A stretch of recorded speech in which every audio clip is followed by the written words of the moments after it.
Hello, ladies and gentlemen. Welcome to an episode of Fighting the Void, which I was supposed to be having a guest on tonight, but unfortunately, something must have come up here at the last minute because didn't make it. Might show up later. I don't know. So I apologize for that. Sometimes these things happen. And the topic was going to be on Pope Francis, and Brian Niemeier's argument was essentially that uh, the media has been gaslighting us on Pope Francis, which, and he makes a very good point that, okay, we say they're basically peddling fake news on everything except him, right?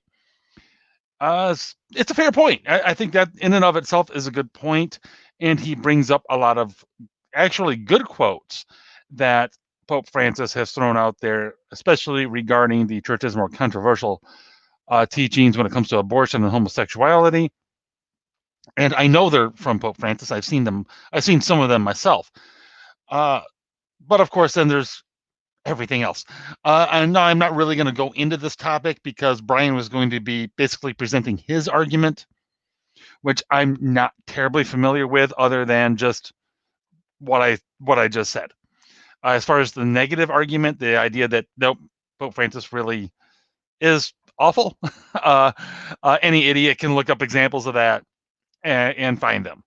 So I'm not going to really be going into that at all, really, beyond just this little bit here.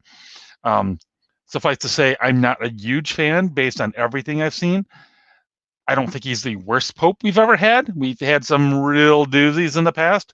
He's just the worst pope in recent memory. Probably fair to say in living memory, actually, because whatever the traditionalist opinions on, say, Pope Paul VI are, at the very least, he held the line and put out Humani Vitae. So all of that Catholic inside baseball aside, we're going to get into something else a little bit here, and I might as well go ahead and riff a bit on the beginning of the Biden presidency, because why not, right? Okay, so let's do a little recap here. We're just a few days in, and Pope. Oh boy, that's a Freudian slip and a half. Joe Biden, President Biden, has he has already shut down construction on the Keystone Pipeline, which is just fantastic. That already is going to cause thousands of jobs. Pissed off Canada a little bit, enough such that Canada apparently is suing the government, although Trudeau is not really saying much about it. He's just kind of like, oh, well, what you gonna do? Uh, I, but Trudeau sucks anyway. He's an idiot. So, what else is going on? Okay, a few things. Shut down any sort of construction that was going on the border wall, which, as Norman Young pointed out, is not exactly a lot. However, Trump was doing really, really extensive renovations on existing areas of the wall. So it was basically massive, massive, massive upgrades. I don't know if those are included in Biden's order or not. I'm going to guess yes, but I'm guessing. So feel free to check me on that. Again, I'm winging it here, so I don't have a whole lot prepared and right next to me. So I'm going a little bit on memory, and there is going to be some guesswork here. Being upfront. So what else? Oh, we've already had troops rolling into Syria because there were some attacks or threats of attacks, which is just fantastic. If you recall, early in the Trump presidency, there was a huge uproar made about the fact that something similar, basically, I guess Assad was trying to test the waters a little bit, and Trump was like, nope, get in your box. Bam! Dropped a couple of bombs on some airfields and whatnot, and that caused a bit of a stir. It's like, oh my gosh, Trump's going to be a warmonger. No, he just dropped a couple of bombs to say, hey, here's your box. You stay in that box, I don't care about you. You come out of that box, I bomb you back into it. Simple, right? It's called containment. It wasn't boots on the ground. Now, yes, there were still boots on the ground in various places under Trump, but he didn't put more boots on the ground somewhere. He just dropped some bombs to let people know, hey, we're not going to be screwing around here. And I also don't have any interest in putting my people in danger. Let's face it, I can send you all the way back to the freaking Stone Age without putting a single boot on the ground if I want to. So anyway, Biden has the more, shall we say, traditional policy, which is, let's just roll some troops in there just for funsies, I guess. I guess we're going to be sending more troops back to Iraq, so that's cool. That was one of the things I actually wasn't real down on Obama about. The part where I did get down on Obama was just ignoring ISIS. I didn't really have a problem with him pulling out of Iraq, especially since he was pulling out of Iraq on the schedule set down by Bush. Yeah, a lot of people forgot that, including people on the right. So, okay, what else have we got? Mask mandate on federal lands. A mandate, mind you. That may or may not have already been the case. I have no idea. Mask mandate on various means of travel, which most of these businesses were already doing it. Now it's just they have to do it, of course. Margot, yes. Abortion. I don't know that he's actually done much yet, but they're going to be, of course, removing the Mexico City policy, which, I mean, that's been a ping pong ball since the Reagan administration. It's basically the idea that a Democrat is going to reverse the Mexico City policy is just like saying water is wet. Of course they're going to do that. I don't like it, but it's not remotely surprising. And yes, they're looking to remove the Hyde Amendment, but that isn't a thing that's actually happened. He did actually issue some sort of orders saying that, yes, boys who think they're girls can play in girls' sports and go use the ladies' room, of course, naturally. Because even if I was cool with that at all, we still shouldn't be needing the federal government to weigh in. It's flipping ridiculous. You have the banning of any sort. I thought it was just fracking, but no, it's actually any sort of fossil fuel drilling on federal lands. Now, I don't have the percentages ahead of me as far as how much of the fossil fuel industry relies on federal lands. I don't know, but I do know it's not insubstantial, and also a lot of it is out west. This is their industry. I can't help but feel that this was meant in part to target certain states, like South Dakota. Their whole economy for the last few years has been based around fracking. Again, I don't know how much of it is on federal lands. That said, it's a good indicator of where he plans on going. I guess also there's a moratorium on any new drilling going on. Basically, oil companies can't say, hey, we want to lease this land to go look for more. And it's been pointed out that in and of itself doesn't necessarily mean jobs are lost, except these companies do employ people to go and find new places to drill. Also, it means you're cutting off an area of job creation. You're basically saying, okay, well, you can't drill anymore, so therefore you can't hire more people to do these jobs. That's not a good thing.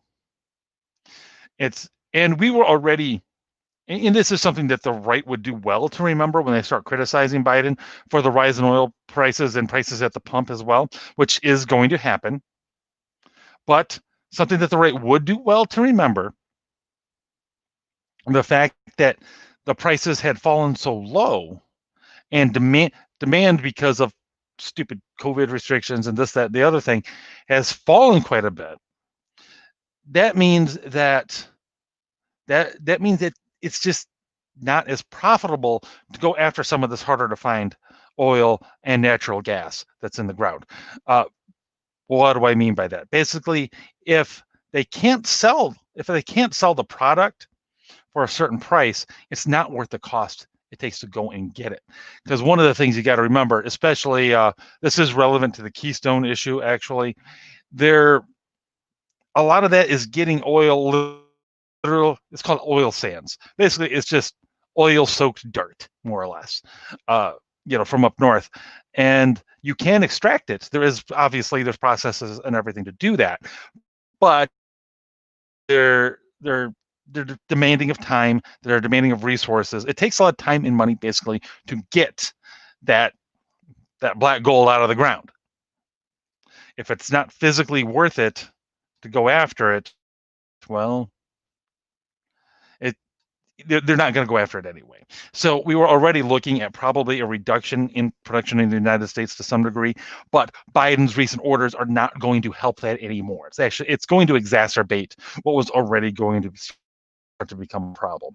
And of course, those things that I just mentioned, that prices were low and that was shutting down certain areas of production in the United States before Biden, that is going to be brought up by the left as a counter argument against that. So just be aware. Let's see here. There were a few other.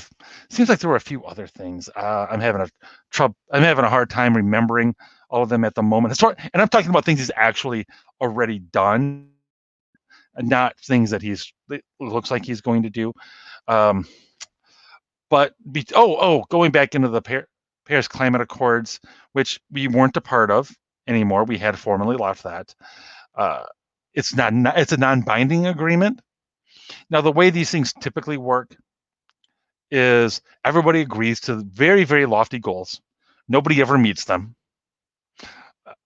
And the only people that ever get yelled at for not meeting them is us, frankly. And a lot of times we're the only ones that ever actually try to meet them as well. Everyone else, especially countries like China, obviously, they just kind of say, oh, yeah, we'll totally do that. That sounds great. We'd love to care a lot more about the environment and everything and completely sink our economy in order to do it. Behold my virtue. Is it sufficiently signaled? Usually that's the way this works. And then everybody goes, yeah, well, sign that piece of paper. I feel good about myself. You all know I feel good about myself. You feel good that I feel good about myself. And I feel good about that. So, business as usual. Everybody cool with that? Yeah. Not you. Don't care about you. You're just a hippie. Moving on. Usually that's the way these things work. Except, of course, again, it's applied to us. Actually, we'll try more often than not. And then we usually won't wind up meeting the goals, and everyone will yell at us for destroying the planet, when actually we still reduce emissions way more than everybody else, even without specifically trying to do so, at least as a matter of federal policy. Oh, goodness gracious. That's fun. And then, of course, we're back officially in the World Health Organization. Did we ever officially leave it? Yeah, probably not. I think, again, Norman Young was correct to point that out, that, we never really left the WHO. We were just not playing nice with them. So what are you going to do? But now we're officially back in, and we'll be trying to play nice with them, and we'll put we'll put Lord Fauci in contact with them, and the high priest of the first American Techno-Reich will go about informing us of all the things that China would like us to do regarding health policy. And I can't see anything that's going to go wrong with that. Can you? No, me neither. Good. That means you won't be sent to the gulag, and neither will I, unless they pick up on my sarcasm, in which case I'll see you in cell block 13. Yes, Lord Fauci, peace be upon him, as the Knowles would say. So we're off to a swimming start here. And of course, we already know he can't handle any questions whatsoever. He gets asked a question about a mask mandate, or about maybe we should increase the goal of Americans to vaccinate. 100 million just sounds awful low. It's a third of the country, pal. Anyway, and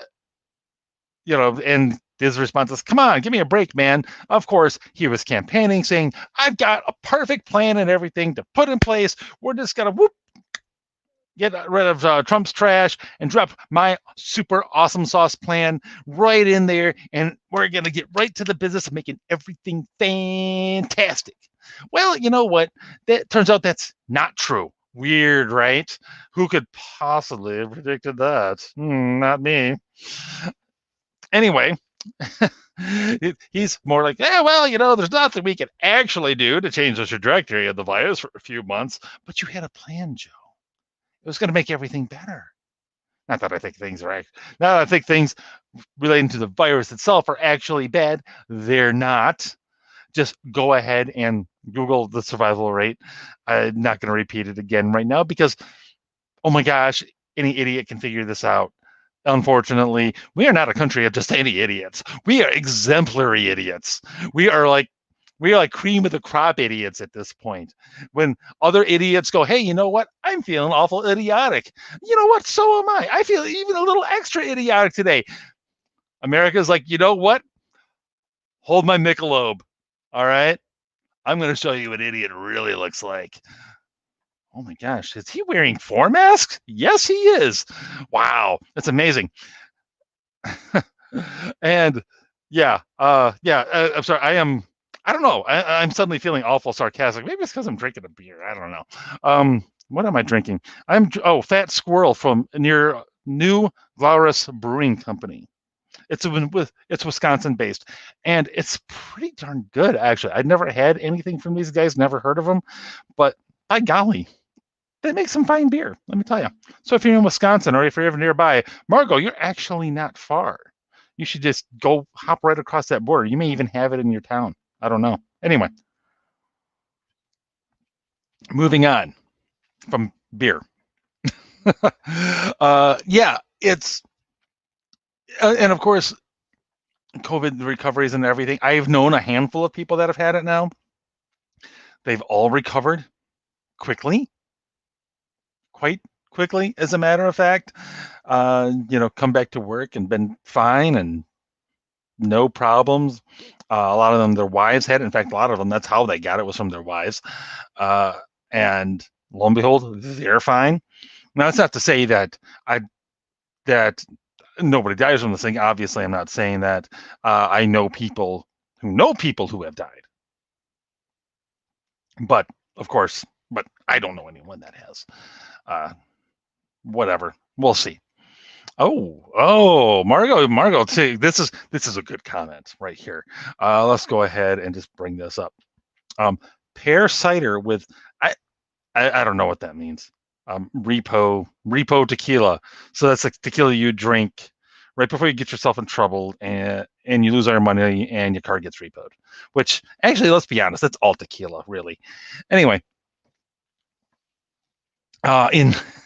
enough of the random, right? So, what else is shaking these days with the Biden? Oh yeah, speaking of COVID stuff, mask mandates and his federal mask mandate on federal property. Thou shalt wear the masks, no exceptions, unless your name is Biden or one of his buddies. Because guess what?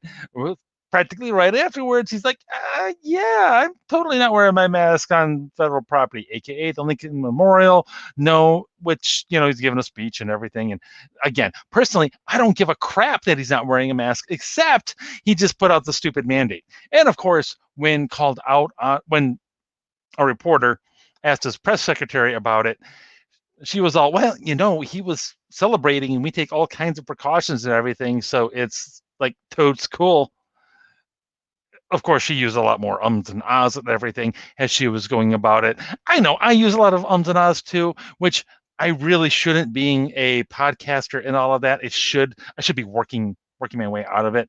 But alas, what can I say? I'm merely mortal. She, however, is not allowed to be merely mortal. She is a White House press secretary. Words are hard. It's the beer.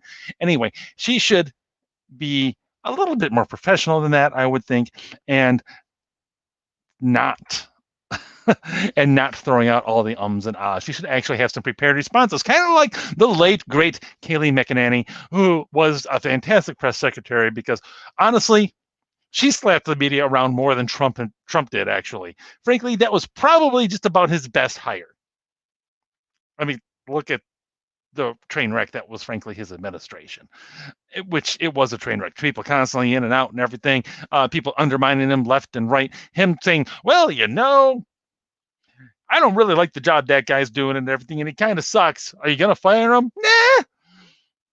Why? It's like, for a guy, I know this is a bit of a repeat. A lot of people have said this, but for a guy who became most famous, at least in recent memory, for the phrase, you're fired, really didn't fire a whole lot of people until he basically had to.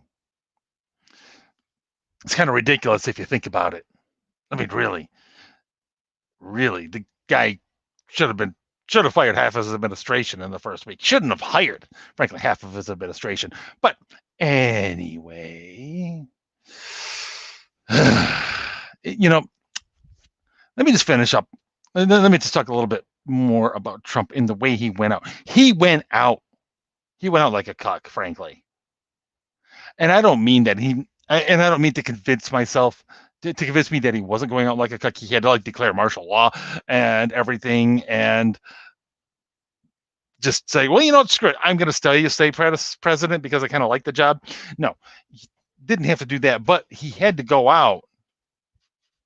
He didn't really go down swinging. He went down letting other people do swinging for him and let him, and these people were doing a lousy job of swinging for him. And which, of course, I mean, it was Giuliani.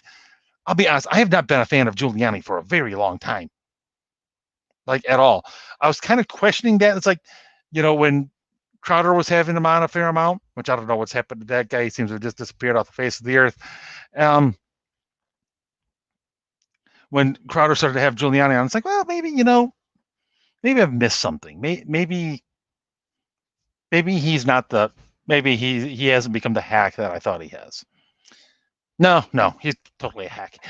And he's totally just a hack out for himself, like a lot of these people are. I remember when he was running for president quite some time ago now, and the media was trying to anoint him as a Republican frontrunner because, frankly, he was the guy that they would like to see run. Why? Because he's very much a social liberal, very much a social progressive. He was also very, very bellicose. He was very, very pro-war. Essentially, Giuliani was a synthesis of everything I hate about both parties. He was like the worst possible candidate out of all of them from both parties at the time. I can't remember which year that was, but I was like, no, anyone but Giuliani, seriously. And he was like in charge of the president's legal team. I'm like, really? But in any case, Trump just kind of went off spouting some random platitudes and everything, and it was awful silly.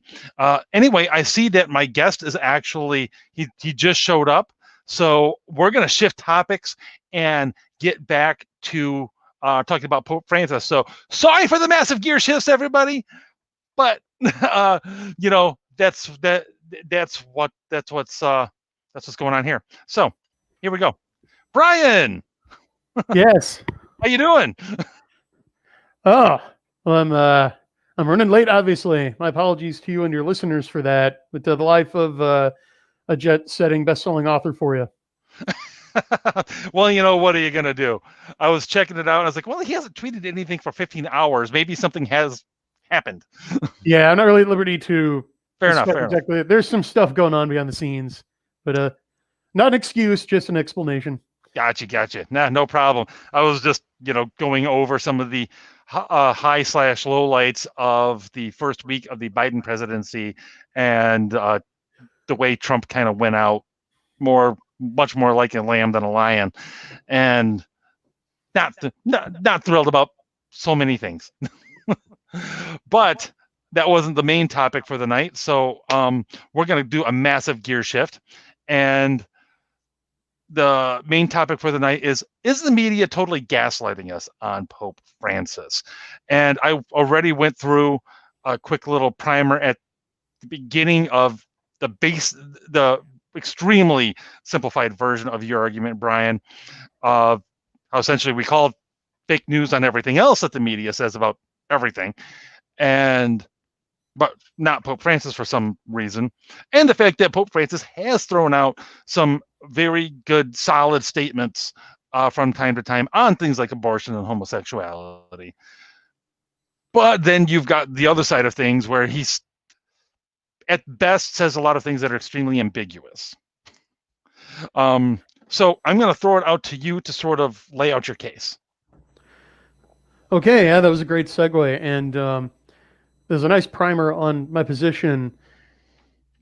But to unpack that, I suppose, I would say that, okay, so the Pope is, according to the one Holy Catholic and Apostolic faith, the vicar of Christ, the visible head of the church on earth, and according to the First Vatican Council, can speak infallibly when solemnly defining doctrine on matters of faith and morals under a specific set of conditions that, depending on who you ask, has only ever happened twice or 3 times. There's one that's kind of shaky, but there are 2 that we know of, and I believe they're on the Immaculate Conception and the Assumption of Mary.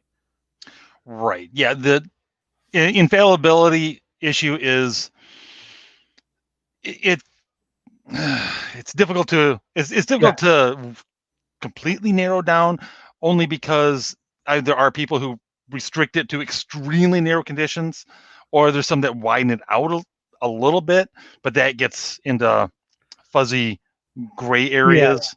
Kind of like his first encyclical, which I can't remember the name of it to save my life, but it was the one where he got into a lot of environmental stuff. Yeah. And there was a lot of stuff in there that I didn't particularly like, that I thought was wrong. And the encyclical being kind of the highest level of document, other than an explicitly ex cathedra statement, it carries an awful lot of weight. But of course, I'm looking at it going, well, he's giving a lot of thoughts on things that are properly science, which the Pope's infallibility does not extend to by any actual definition of the term. Yet a lot of people don't know that. So it does create a lot of issues. Exactly. And I read that encyclical, and yeah, that was my takeaway. And also, it's been the consistent teaching of the church that not even the extraordinary magisterium can reverse a prior teaching. So everything has to be read in light of the full deposit of faith and the unbroken tradition of the church. So the point being there that, yeah, I agree. I find Francis theologically disinterested, pastorally sloppy, and much too controlled by a lot of the dodgier elements in his advisors. But unless and until he solemnly defines error on matters of faith and morals, this is really nothing new. I mean, there really is no papal crisis unless and until that happens. And what I see with his critics is that they're taking the papacy and viewing it through the same lens that they view red team, blue team, Western politics, specifically American politics. I think that is very valid, and it's something that I've seen a lot when it comes to his statements on economics or even private property and whatnot. I think we are way too prone to view that in a conservative/progressive lens. And as you say, specifically an American progressive and conservative lens, whereas he's not really coming from that perspective.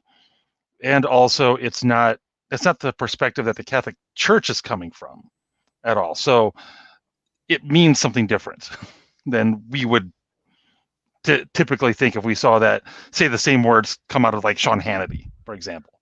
Right. And what everybody seems to forget about Francis, because of this weird power the media has, because the death cult has full institutional control over all the organs of media now. And they don't just use that power to spread misinformation. I mean, anybody who asks would admit that. But more insidious, because of the 24-hour news cycle, they have the ability to make people forget stuff. Yeah. Right. Yeah. Like, remember the Vegas shooting? Remember Jeffrey Epstein? Right. Yeah, I could keep going. So I remember clearly back in 2013 when Francis was first installed as Pope, Mhm. that the enemy tried to run the same playbook on him that they did on Benedict. Like Mhm. they tried to say he was a Nazi Yep.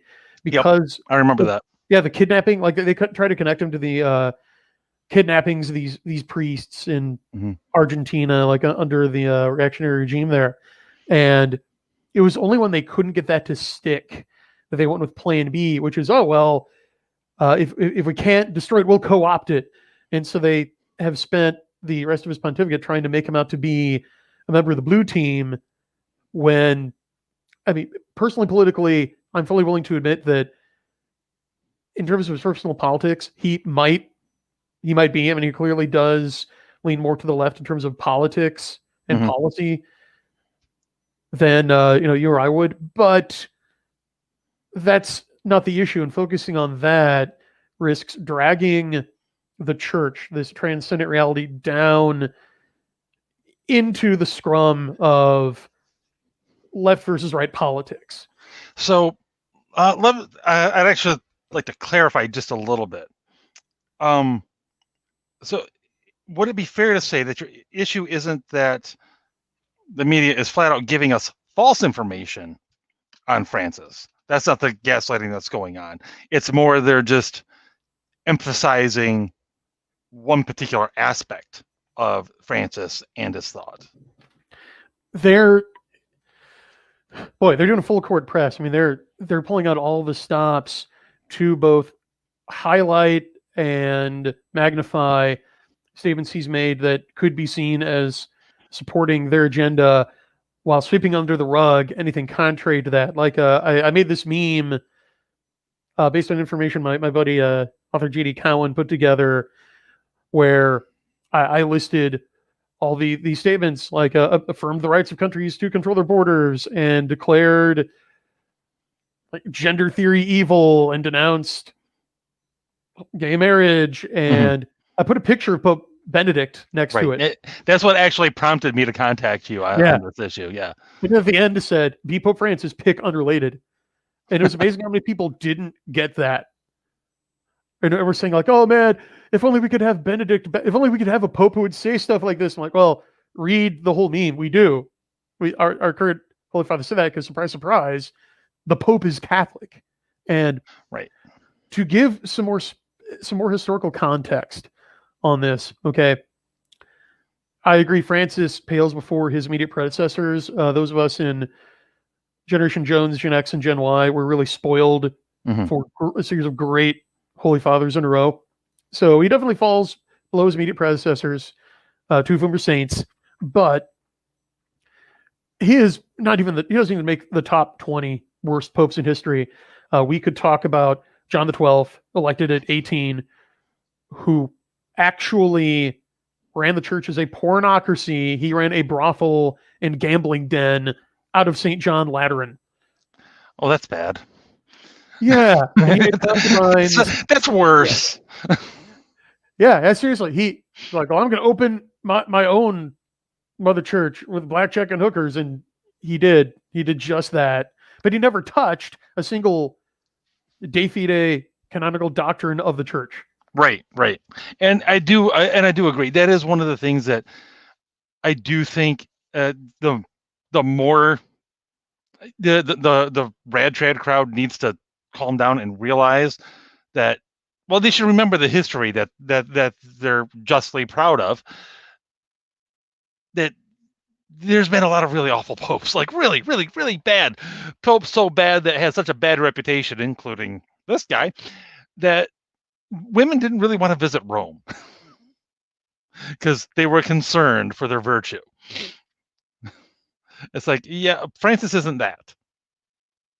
He's many things, but he's not that. Brian, there, lose you? Oh, accidentally tapped my mute button, but I was just agreeing with you vociferously. But yeah, as I think Cardinal Burke said on a letter of pastoral correction, that perhaps the reason the Holy Spirit chose Pope Francis was to point out how very weak our faith is these days. I'm like, ooh, ouch. But Yeah. could be true. Could be true. And it is fair to say that we, again, especially in America, we are way too prone to cults of personality. And having a personality that maybe really does rub us the wrong way isn't really all that bad in some ways.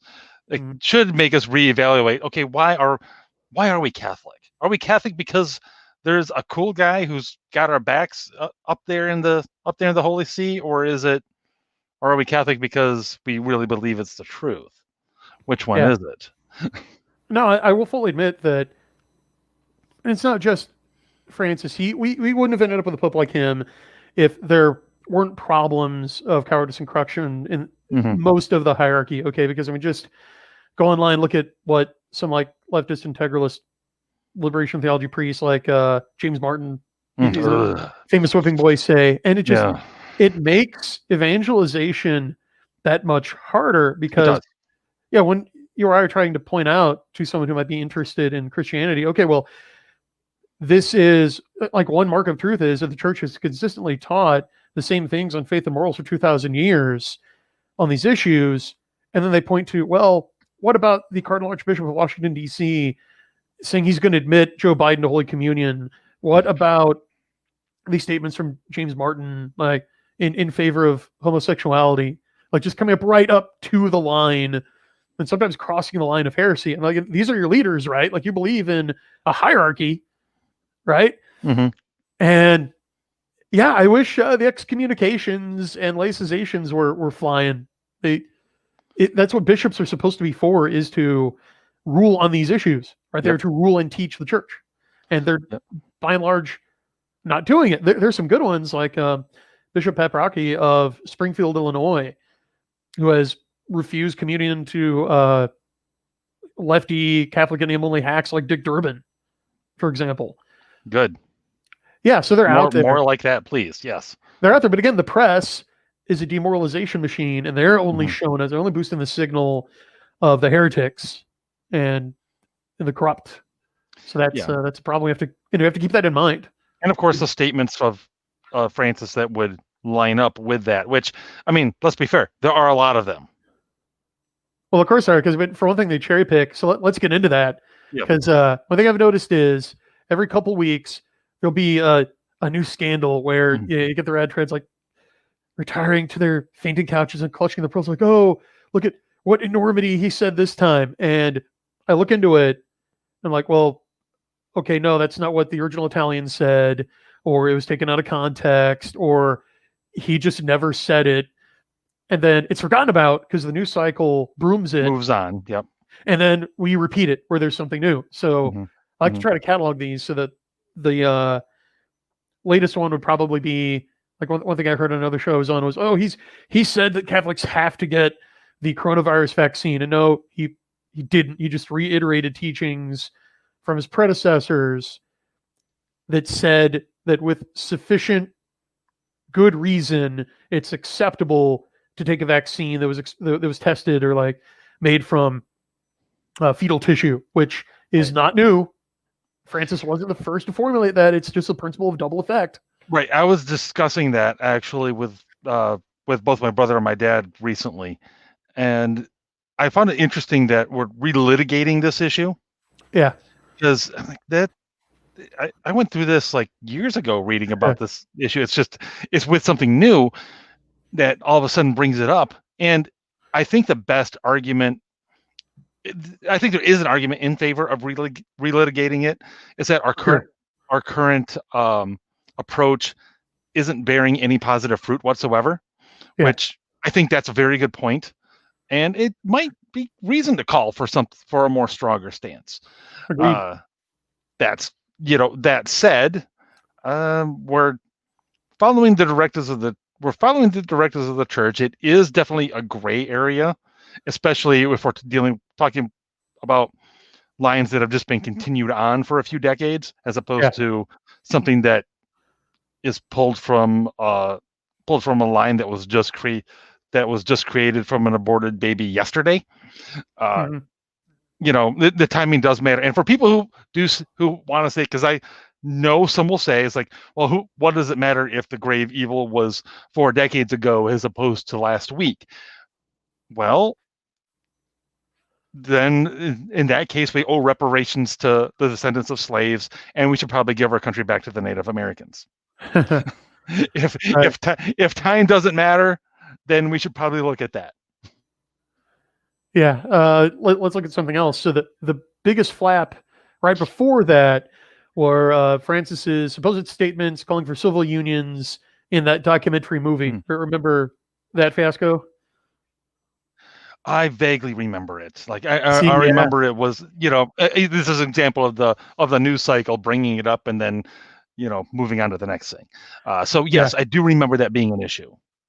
So, if for your listeners' sake, this documentary, I think it was just called Francesco or Francis, came out. It was by this Israeli filmmaker who had previously made like hawkish films calling for the U.S. to basically bomb Syria, and definitely political axe to grind. And in it, he presented an excerpt of an interview with the Pope where he apparently called for creating civil union laws. Okay. For same-sex couples. But so I looked into it and found some interesting things. So first of all, the interview in the movie wasn't directly created by the filmmaker. He used a clip from an interview that Pope Francis gave on Mexican television back in I think 2017. Okay. But it was earlier. And the interesting thing was, so I think it was a Catholic news agency went back and got the original footage of the interview as it aired on Mexican TV. And that clip that's in the movie is not in the interview where he says that. And they talked to the reporter who interviewed him, and she said, yeah, I have no memory of him saying that. So the statement only appears in this movie created by this dude with an axe to grind against the church, because one of his most recent movies is called like Oy vey, my son is gay, right? So to tell you where he's coming from. So there's this like gay rights activist guy who is like also a neocon kind of agitator and clearly has an agenda here. And the only place we can find the Pope's statement on this is a clip in his movie that was taken from an interview, and it wasn't like there's no proof he was ever in the original interview. So that's sketchy. But then even then, they found like the transcript of like Francis's statements for that interview, and in it, what he says in context is just a reiteration of the 2003 Congregation for the Doctrine of the Faith statement on the issue, which was signed off on by Cardinal Ratzinger. Okay. So he's just echoing Ratzinger in his actual statement, and it looks like for the movie, they cut up his audio and like selectively edited it to make it sound like he was saying something other than he wasn't. Huh. That is interesting. And I recall a while ago, John C. Wright put something on his blog saying effectively the same thing, that if you actually start digging into a lot of these statements and go into like the original Italian and everything, it winds up saying something different than what it's presented as. And I found that interesting, and it did give me increase my benefit of the doubt for a while. But my benefit of the doubt did get eroded a bit, and a lot of it has to do with, the fact that he keeps doing interviews with this one atheist journalist. Yeah, I can't recall his name, but he keeps doing interviews with this guy, and every single time something comes out, that all of a sudden winds up needing to get explained and defended. It's like, holy crap. Okay, fine. You're getting misrepresented by the guy. Then stop talking to him. You know what I mean? It's just knock it off. It's not helping you. Well, that's just his bad handlers. And he's way too willing. He's way too tractable on these issues. Like that's how we get the horrible, hideous pagan and like postmodern art statuary and stuff. And Oh, yeah, that crap is just crap. it is, and it's infuriating, but it's not a fundamental rupture with the perennial teaching of the church. So yeah, it's no fun. It's confusing to people. It's scandalous, but it's not disqualifying. It's no reason to claim he's an illegitimate pope, Right. or to embrace vacantism, which has its own problems. But yeah, I see in chat someone claiming that he has embraced civil unions, and no, he's not. I did the research. Don't believe what you. Again, where'd you hear that from? Because did you hear it from the same people who say Donald Trump was a Nazi? I bet you did. Right. I looked it up. He didn't say it. He just reiterated a document that Cardinal Ratzinger spearheaded. So you can't say that Francis supports civil unions without saying that Benedict does too, because they're saying the same thing. Well, this reminds me of a bit of a scandal of a similar nature, with in fact Pope Benedict, which if gosh, is might have been in the last interview book with Peter Seawald, I think it was, and it was it was something that was very cherry picked, very taken out of context, and it had to do with condoms. And it was wound up being presented as condoms are like a good thing now, and it's morally permissible. And Father Martin was all a Twitter over it. And then I, read it, and it was like, no, he just stated some random and fairly strange example, but basically saying, if a gay if a gay prostitute suddenly decides to start putting on a condom that in order to prevent the potential spread of a disease, then that is a tiniest little possible glimmer of a hint of a move in a moral direction. Not saying that condoms are good and everyone should start using them. I was like, that got completely misrepresented, and it seems like the civil union thing is a very similar situation. Yeah, exactly. So it is interesting. And again, I will definitely say, and it sounds like you agree that a lot of Francis's approach and a lot of the things that he does say are not necessarily the greatest, but not so bad that we should be declaring him a false pope either. Yeah, that's a problem, is that everybody wants to reduce a field to a binary.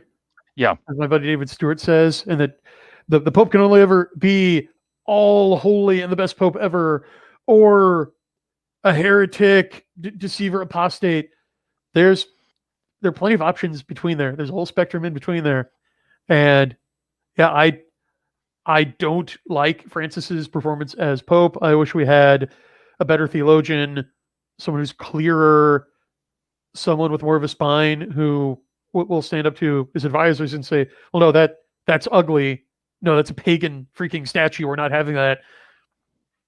But I mean, we don't, that's reality. I also don't see any evidence that he's an anti-pope or he's illegitimate. What's the name of the canon lawyer on like Peters? He tackled it, like he tackled the question, was Francis legitimately elected, and concluded, yeah. So I'm not a canon lawyer, but that guy has been solid consistently for years. So I'll defer to him on that. Yeah, and I don't know what sort of odd things would be there in order to even make somebody think that he was illegitimately elected, because for one, it's not as though the election process in and of itself is divinely ordained. It's not. It's something that the church came up with. This is as the Protestants would say, merely human tradition, which I fully grant, as far as the process for electing a pope or even selecting one. Any process we have for selecting one is essentially a human process. The fact that we have one is not. That's different. Yeah. But the fact that Go ahead. Just the fact that we happen to elect them from a college of cardinals, which again is a made-up office, that's just a process, and it works the way it works. If a bunch of them decide to work together to convince others to all vote for the same guy. Well, that's not corrupting the process. That's the way these things work. Yeah, usually the argument I hear, I'm not saying it's the only one, but the only one I've heard is that, well, okay, he's clearly a heretic based on this hysterical statement and the overblown read on it. So therefore, retroactively, his election must have been illegitimate. And no, I don't see the logic in that. No. And there have been, again, as you were saying, there have been some awfully bad popes, and there have been popes that have made some statements that should make you go, we're testing the boundaries here, aren't we? I seem to remember one. It was brought up, I want to say it was by Alan Schreck. This was a long time ago in a talk that I was listening to. And I can't remember which pope it was, but it was one who was teaching in his capacity only as a preacher, not as pope, that unbaptized babies go to hell, which is not church teaching. Official church teaching, for those who don't know, is essentially that the church doesn't know for sure. Probably heaven, but we can't say definitively. But the fact that it was a pope saying that does test the boundaries just a touch. It kind of it pushes on it, but it doesn't break it. And Francis hasn't reached that level of pushing that envelope yet. I can think of one or two cases where he's gotten close to that level, but he hasn't gotten there. I'd agree. And I'm not even saying that we might not get to a point with him or one of his successors that there is a real legitimacy crisis in the papacy. I found a classical theist online, and he pointed out that periods of corruption and decline in the church follow cycles where you'll be riding high for a while, and the church will be strong and be unambiguous in doctrine and teaching, and then it'll hit a bump, and there'll be a decline.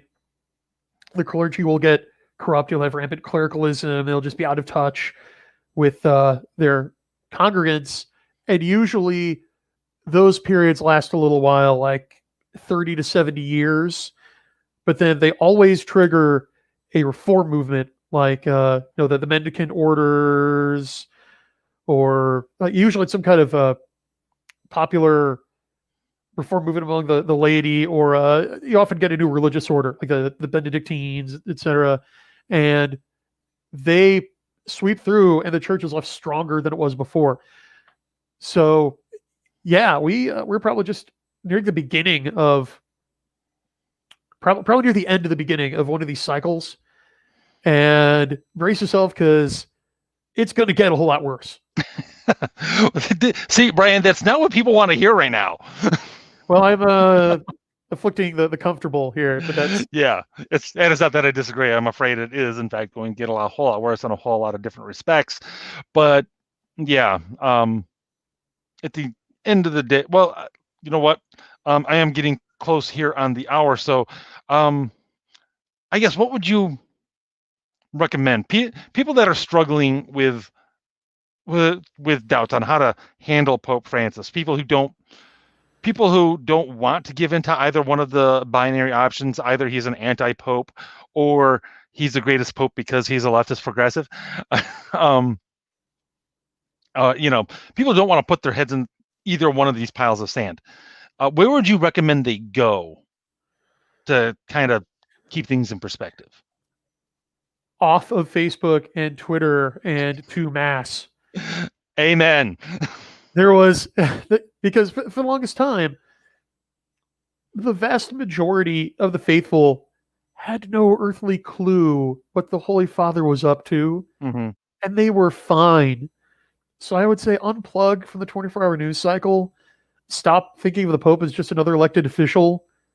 He's more than that. He's your spiritual father. You might not have the best relationship with him, but then just ignore him, because no one appointed you a judge over him. We're not Protestants, okay? So just trust the Holy Spirit. He made this choice, and worrying over what the Pope will do will not add 1 inch to the span of your life. I 100% agree with that last sentence, especially as far as the Holy Spirit made the choice. Yeah, it's a matter of maybe. I'm not sure. The Holy Spirit allowed the choice. I'll go with that. As far as the Okay. making, I remember this being something that was discussed by Pope Benedict, actually, and even he was kind of like, I don't know if the Holy Spirit picks as just keeps him from completely stepping over that line, with actually doing stuff that flat out contradicts the church. And I think there's arguments to be made one way or the other there. To be perfectly honest, I'm more of the Holy Spirit provides a final backstop as opposed to necessarily a 100% always active guide. But I think there's room for disagreement there. Right. Well, that's not even necessarily what I'm saying. I'm more with Burke saying that he's been sent as kind of a chastisement to tell us to wake up. Which, it's hard to disagree with that, especially when we put it in the context of, like we mentioned earlier, about the cult of personality issue that Americans in particular seem to be prone to. Yeah. Not that anyone is immune from it. They're not. Their dictators exist everywhere, and dictators are possible because of a cult of personality. And yeah, I think it's good that we break away from that. And again, remember that we're not Catholic because of who's in the chair. We're Catholic because it's the truth, plain and simple. And it need not be more complicated than that. So yes, ladies and gentlemen, definitely get to Mass. Like Brian said, get off of Facebook and Twitter. If it's disturbing your peace, get the heck off, and get some perspective, and get that perspective at Mass and adoration, because what else do you actually need? And we're going to need, frankly, all the grace that we can get, because it's not going to get better anytime soon. And it will only get better if we're actually open to that grace and actually act on it, instead of getting all twisted around in all the crap of the world. After that highly spiritual note, what have you been up to with your writing lately? We see you've got the mech Avi there. Avi profile picture, however you say these things these days. How do you pronounce GIF? I don't know. I still don't know. I don't know. You know what? We're almost at a point where we're going to fight a civil war, either over the proper pronunciation of GIF or whether or not Die Hard is a Christmas movie. But there's one for the ages. Anyway, what have you got going on with your writing? You've got the mech there. I remember you were just, last time we talked, you were just getting ready to launch that series. Wow, it's been a while. It has been too long. I've been a stranger. Yeah, so the series Combat Frame Exceed, think Tom Clancy meets Mobile Suit Gundam, is doing phenomenally well. It's my most successful series yet. Oh, that's awesome. So far run 4 Indiegogo campaigns, and I'm just knocking it out of the park over there, thanks to all our awesome backers. And the series is getting great reviews. Did you know I have single-handedly fixed the moribund mecha genre? I've breathed new life into it. Well, amen. Cool. Yeah. So that's what you can look forward to there. So I finished the first Combat Frame Exceed series. Now I've launched a new series in the same universe called Combat Frame Exceed S, the first book of which is available. And we're going to be wrapping up the Indiegogo campaign to fund book 2 next month. So if you want to stay loop on that, subscribe to my newsletter. There is a preview page for the Combat Frame Exceed SS Indiegogo campaign up on Indiegogo, and you can sign up to get the inside track and the first notification on that when it goes live. Nice. In terms of what I'm actually writing, I have just completed one of the the last 2 perks from the previous campaign, where I promised 2 original Combat Frame Exceed short stories for backers only. I have completed and sent out the first one as a little Christmas present to my backers.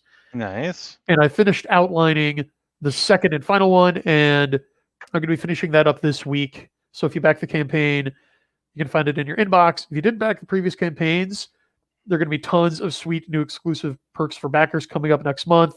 Highly recommend you get in on that. Well, there you go. And you do have a website where you blog on culture and writing and all of that, correct? I do. It's Kairos is the title of the blog, and it's just brianniemeier.com. Well, there you go. Go and check that out. And you also have, do you have your own, or did you, I can't remember, did you use another system for like actually figuring out like the Amazon algorithm and everything? Because as we all know, that's like vitally important to trying to make it as an indie writer these days. Oh, that's a whole other show. It is. It is. Yeah, my perspective on that has been largely brought in lately. Thank you. Thanks to my good buddy author Adam Lane Smith.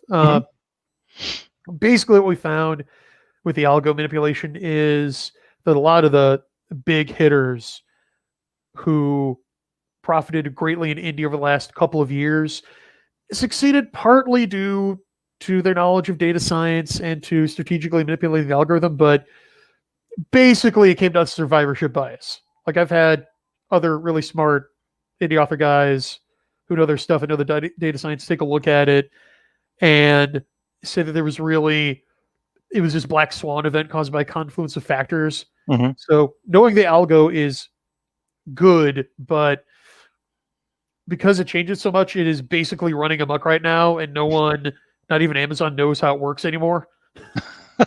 Okay, that's disturbing a little bit, actually. And that's going to happen everywhere. What's it turn into Skynet?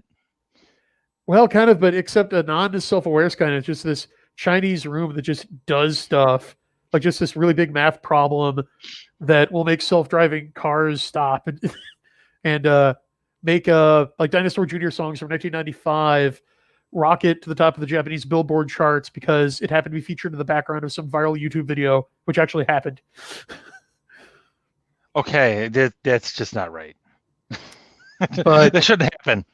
Yeah, so it can be hard to wrangle the Amazon algorithm, but I mean, at this point, it's basically pay to play. Like you really need to hire specialists in the various areas of publishing to give you a leg up and get you the visibility now, because these matters are so complex, like advertising correctly, marketing correctly, that you really need someone whose job it is to crunch the numbers on that and come up with strategies for you. You also need to spend money to make money in the realms of the content and presentation of the book. And that's why what I'd say to indies is, yeah, you need to spring for the pro quality cover, because that will set you apart from Old Pub and even other indies. Because indies are wise to this now. That's where I got my avenues from the cover of my next book. Well, and honestly, you do a good job with the covers, and that is a problem with a lot of the indie books out there. They have serviceable covers, like they're perfectly fine, but you can tell they're sort of generic and taken from stock photos somewhere or another, and just had a title slapped on them in Photoshop. Yeah, okay, like decent will not cut it anymore. You've got to be brilliant, and you've got to properly compensate brilliant artists for their time, but you will make it back in spades. And then similarly with the content, a flashy cover and good marketing is how you grab readers. But your content is how you keep them. Content is how you keep them, and for that you need an editor. I hear authors are like, well, I'm good enough, I've been doing this long enough, I don't need an editor. It's not about skill. Right. It's not about ability. It's that you as a human being are too close to the material to objectively assess it. And they've brain scientists have found this. Your brain will insert what you intend to be on the page, even though it might not be there. Oh yeah. So absolutely. I know that. And good for you. Just from, I mean, I do editing on the side myself, and yes, it's your Twitter handle. Yeah, it's my Twitter handle, and I see that, and I know whenever I rarely these days because of time issues delve into fiction writing, I know that's an issue that I have to keep in mind when I'm trying to write and try to convey something, because just because I know it doesn't mean anyone else is going to know it from the words that I put on the page. Yeah. Yeah. And so this is a plug for you and for me because I'm also a pro editor. So I would heartily encourage any author out there who may be watching to yeah, to avail ourselves of our services. And I just saw my good friend, author David Stewart, pop up in chat. Yep, I was just I figured he was a friend of yours. He is, and he taught me everything I know about doing cover design myself. Oh, nice. Yeah, if not for him, my hit #1 best-selling book, "Don't Give Money to People Who Hate You," would not have been as successful as it was because he taught me how to do my own cover and to make a cover that sells. And it does. That is a good attention-grabbing cover too, I might say. Yeah, well, give the credit to David. He's a dude who taught me how to do that, and he's a great author in his own right. Well, in that case, I'm going to have, if he's willing, I'll have to have David on sometime, because one of the things I'm trying to do with this channel now is actually to have more creative individuals on who are actually working on taking back the culture or building an alternative one, however you want to put that, and actually pushing back on the Hollywood people who are, continually just pouring poison down into the culture. And actually, trying to give those guys a little bit of extra promotion and just expose people to the fact that there are alternatives out there. You don't have to get a subscription to Funimation to watch to be exposed to good mecha content. They can go read your books. And they should. Just as an example. But anyway, on that note, I think we will leave it here for the time being. And even though David just showed up, I'm sorry. You can go back and watch from about minute 34 or something around there, about half hour mark there, David, and you'll get the whole thing with Brian from there. Anyway, thanks a lot, Brian, for coming back on. It has been a while. We will have to make sure it's not so long before the next one. And best of luck with the new book, man. I look forward to seeing it, and I've got to catch up with your mecha work, but I'm going to be doing that as soon as I'm able. Thank you. And yeah, thanks for having me. Sorry I was a little tardy there. That's all good. I think we made up for lost time. Absolutely.